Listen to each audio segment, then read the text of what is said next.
So as soon as I saw this video on internet, मुझे Harry हार्लोw का experiment याद आ गया।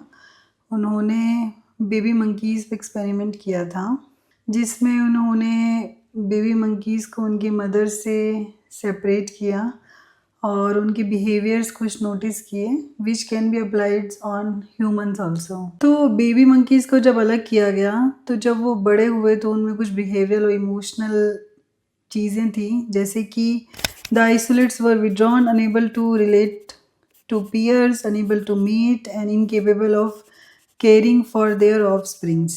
सो हमें ये मैसेज मिलता है कि कितना इम्पॉर्टेंट है शुरुआत की फ़ेज़ में एक मदर का प्रेजेंट होना, एक बच्चे का मदर से अटैचमेंट होना, बॉन्ड डेवलप होना, क्योंकि ये सारी चीज़ें फ्यूचर में जाके बहुत सारी behavioural problems adults, human adults में भी कर सकती हैं। तो इस एक्सपेरिमेंट में एक और चीज़ थी जिसके अंदर Harlow substituted surrogate mother made from wire or cloth for the real mother.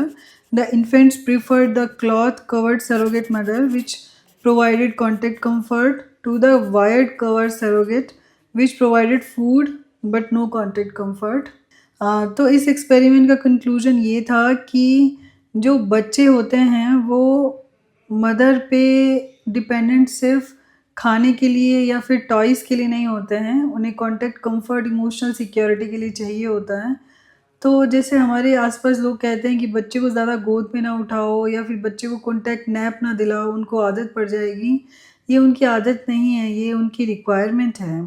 So human development और पेरेंटिंग की बात करें तो इस एक्सपेरिमेंट के दोनों ही कंक्लूजन बहुत इंपॉर्टेंट हैं।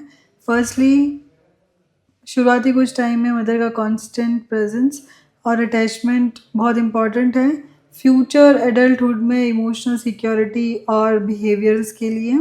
एंड सेकेंड थिंग कि second thing, we need to understand that infant depend on its mother for nourishment and protection, as well as for physical warmth and emotional security, that is contact comfort. Thank you so much.